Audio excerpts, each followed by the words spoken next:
Warm greetings to you. Welcome back to Love and Life, the channel for sharing knowledge on holistic self-development through great books.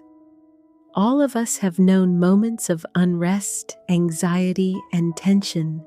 The exam candidate facing university entrance with family expectations on their shoulders and the fear of failure and comparison in their chest. The person straining under financial pressure, facing relationships full of conflict, or quietly enduring illness and sudden upheavals. The person who simply feels sad for no clear reason, only emptiness and fatigue inside. All of these fall into a state of agitation and unease that is hard to name. Thoughts loop again and again, circling without end, like pebbles tossed on a lake that keeps the surface from ever becoming still. When faced with that discomfort, we often try to soothe ourselves by scrolling on the phone, watching films, playing games, oversleeping, shopping, overeating, or using stimulants. We look for someone to talk to so we can avoid and numb the feelings. Yet these are only temporary distractions. Even reading a book while the mind remains distracted is still a distraction. So what is the fastest and most durable way to step out of deep fear? It is to build and maintain a space of mind, also called headspace, for yourself, and to learn to return to it whenever you need. Headspace, or mental space, is a central idea in the book I want to introduce today. I render the title as How to Have Enough Headspace. This book is recommended by two highly influential figures, Bill Gates and Ray Dalio, not only for its simple, accessible language, but for its deep practicality and the quiet yet enduring power it brings. The author lived through a chain of major tragedies. After his parents divorced, he formed a new family and loved his little sister very much. Then, a sudden car accident took her life. The whole family collapsed. Andy left home and drifted from place to escape reality. Then, another shock arrived. His girlfriend died during heart surgery. He tried to get back up, but the breaking point came on a fateful Christmas Eve. He was laughing on the street with friends after a service when an out-of-control car plowed into them. Some died on the spot. Others were severely injured. Wave after wave of shock swept away the meaning of his life. Andy fell into prolonged trauma and anxiety. He lost direction and could no longer live as a normal person. So he began a journey to monasteries and temples across India, Thailand, Myanmar, Russia, Poland, the United Kingdom, and Australia, seeking a solution for his life. In the end, Andy discovered the core method that freed him from suffering: mindfulness meditation. Mindfulness meditation is not a religion. It is a scientific method for creating a still space in the mind where you are not ruled by emotion. It is where you can find peace and feel true fulfillment. After more than 15 years of practice, the author began sharing his lessons widely, helping millions around the world overcome stress, anxiety, past wounds, and fear of the future. I read this book when I knew nothing about meditation. I kept practicing and maintained headspace for many years, and the results have been remarkable. 2 years ago, I shared this method with an American friend struggling with depression. Today, she has completed her master's degree and rediscovered the joy of living. Many people have heard of meditation and its benefits, yet not everyone really understands what mindfulness meditation is. It is not easy to grasp nor to maintain as a sustainable habit. Therefore, through this beginner-friendly guide that many experts call an ideal introduction to mindfulness meditation, I hope to help you understand mindfulness, headspace, and provide concrete steps to practice. I hope mindfulness becomes a habit that raises your quality of life day by day, helping you stand steady amid anxiety and return to inner stillness along your path. I dedicate this especially to students in an intense exam season. May you practice simple steps to enter your own headspace. You may wonder what meditation really is and whether meditation can truly help you move through anxiety and stress. Meditation is simply a set of techniques that help you enter mindfulness with the least resistance. Mindfulness is the ability to be fully aware of what is happening in the present moment, instead of wandering in the past or forecasting the future. And this awareness carries no judgment and no reactive push. When you practice mindfulness, you gain stronger concentration and greater clarity. Behind concentration is tranquility. Behind clarity is understanding. Tranquility is like a nail that pins your mind, so it does not get swept away by spirals of worry and sorrow. Understanding is a light that shines upon the layers of thought and emotion within, helping you live more awake. Once you practice mindfulness meditation, headspace, an inner expanse of calm, insight, and deep contentment is the ultimate result you receive. In short, meditation is the technique, mindfulness is the capacity, and headspace is the outcome of the journey. A journey that frees you from the prison of tangled thinking and unstable feeling. This is why we practice mindfulness meditation. Now, how do we practice effectively so we can hold mindfulness and enter headspace? The author shares that he once sat up to 18 hours a day in a temple, yet his thoughts still did not stop. He told his teacher in sadness that he had practiced hard, but thinking kept appearing whenever he sat.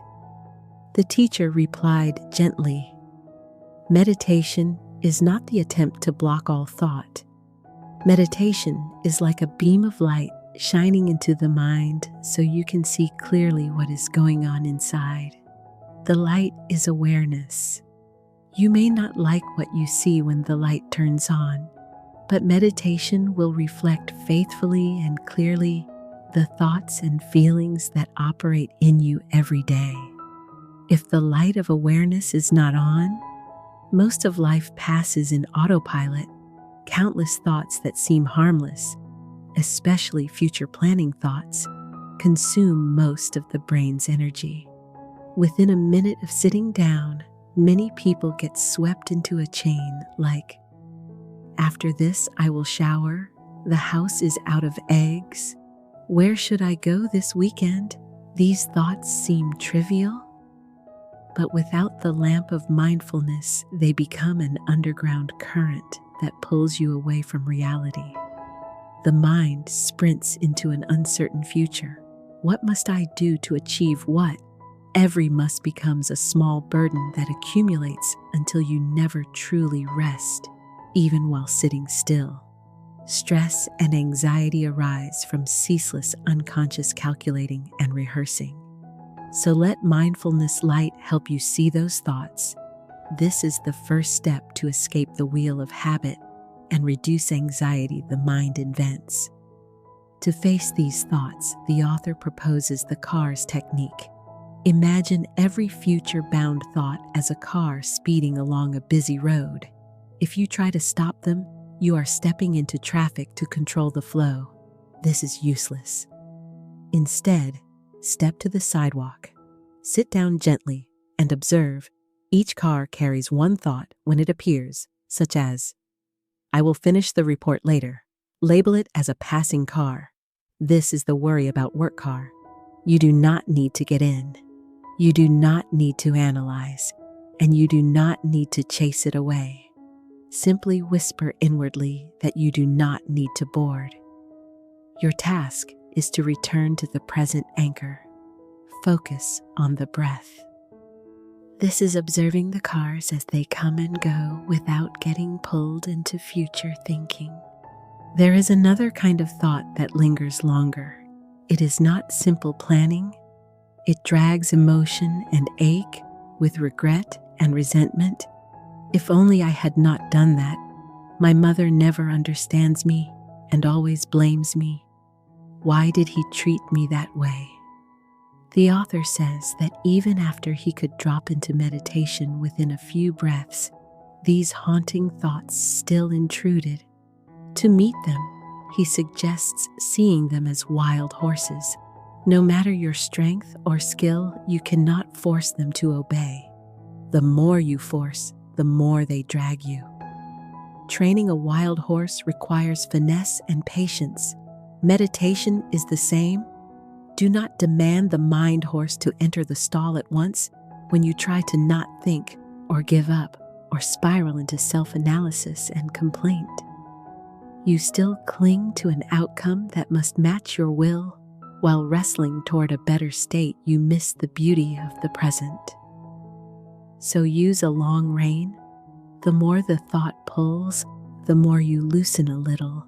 Be patient and gentle. You will see these wild horses are the shadows of longing. They appear when you long for safety and love. Your job is not to judge or agree, only to notice. This is the horse of fear of judgment. This is the horse of loneliness. This is the horse of loss. Then breathe 3 to 4 deep breaths.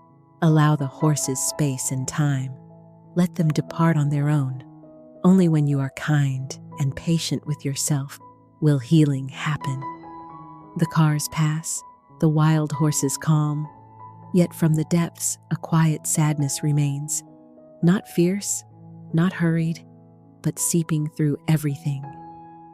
The author asked his teacher why after so long his sadness had not decreased, and if he could not escape sadness, how could he live happily? This is a common question. Deep wounds, long-standing loneliness, childhood deprivation, unspoken losses, hidden regret. These live in us. They are not loud like anger, not clear like worry. They quietly cover the inner life. We must realize that trying to use any method, even meditation, to eliminate sadness is a futile journey. The teacher said that sadness and joy are two sides of one coin. When you block sadness, joy vanishes. Many young people become emotionally numb, not happy, not sad. The cause can be pressure, social and family demands, expectations that force them to close the heart to avoid pain. When we block pain, we also throw away joy. Behind the wish to stop sadness is a desire for joy, but the common joy we chase is conditional. I am happy because I am recognized. I am happy because my child obeys. Such joy comes with waiting, expectation, and attachment. It is fragile because outer conditions change. Mindfulness leads you to a joy that belongs to headspace, an unconditional joy, quiet and deep. Regardless of what you feel, regardless of hardship, you can sense peace and ease. You do not need to travel anywhere to find that joy. It is already within you, waiting for you to notice it. If you stop and listen honestly to what is happening in you, that joy opens by itself. If you feel troubled now, try the blue sky technique. Imagine flying on a gloomy day. The plane shakes through thick clouds. Unease rises. The black cloud is the sadness and worry surrounding your mind. Do not fear. You know that no matter how dense the cloud, the plane climbs through and the journey continues. Sadness and worry are the same. The blue sky is your original nature, still and clear. Even when dark feelings cover your mind, that inner clarity remains. So when heavy feelings surround you, first hold the image of blue sky within. This is the firm anchor that helps you enter headspace. Then drop into the present through a body awareness exercise. If sadness or worry swells, Move attention from the feeling to a physical sensation, the weight of your hands on the page, the soles on the ground, the breath passing at the tip of the nose. Recently, I was on a flight in very bad weather. The plane pushed through a black cloud layer for over 30 minutes. Air currents rocked the plane left and right, up and down. People became afraid. Children cried. Many felt sick. In that moment, a picture appeared in my mind, the blue sky beyond. I steadied myself with 4 or 5 slow breaths, lengthened the spine, placed both hands lightly on my thighs, focused on the breath in the chest, then down to the lower belly, felt each inhale and exhale, although chaos remained around me. I sensed inner stillness that kept me from being swept away and helped my body stay steady. This is the blue sky technique in action.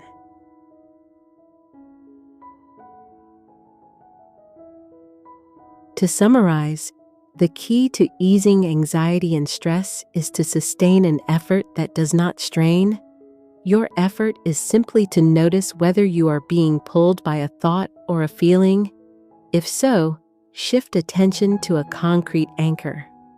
When sitting, the breath; during daily action, the object in contact; the taste of food; the motion of your feet while walking; the water on your skin while showering; the sound of your heartbeat while exercising; the contact of your body as you hug your child. Mindfulness is not only when you sit still, it is awareness at all times. If you live this way, Headspace is always online, and there is no room for anxiety, sorrow, or anger to rule. When fear no longer drives you, the mind becomes clear, and awakening becomes easier in all of life. The author once practiced at a monastery in Myanmar. Each meal required 1 hour of slow, mindful chewing, often only rice with curry sauce. One day, donors delivered a truck of ice cream. He was thrilled, but the grounds were large. By the time the tubs reached the hall, the ice cream had begun to melt. The abbot would not allow eating it yet. Everyone had to finish rice mindfully for a full hour. He watched the scoops turn into a puddle. A protest erupted inside. This is not mere discipline. Why waste the ice cream? Then he calmed, stayed mindful, and saw, I chose to live here. I can learn from any experience. Sometimes I get so absorbed in my thoughts and feelings that I forget the simplicity of awareness. Pressure, anxiety, anger, sadness arise when we fight what is. Have you resisted going to school? Felt pain when the alarm rings and you want to skip? Like the author, you forgot you chose to be there. Many people fight their work and relationships. They believe they are forced and have no choice, yet they still chose and walked. From a Buddhist view, your presence in this world is the deep choice of your soul for its journey, not another's, so drop the struggle. Mindfulness brings you back to what is. You see that all experience is your own volunteering. The fear of losing control dissolves, and you fly home to your blue sky. These are the 3 core mindfulness techniques that help you become focused, clear, peaceful, and awake. Next comes the most practical part, a daily 10-minute mindfulness session. Unlike previous shares, this time I blend the essence of the book with my own experience to craft a guided practice you can follow right now. This is my first experiment with this format, and I hope it helps you grasp and complete a full session with ease. May this guided meditation be the breeze that lifts your wings, shortening the distance to your blue and quiet sky within. To make practice convenient, I will publish the guided session as a separate video right after this one. Now please relax, breathe deeply, and begin a 10-minute mindfulness journey. We will enter the still sky, step into our own headspace, gently disperse worry, reduce tension, and return to the peace that has always been ours.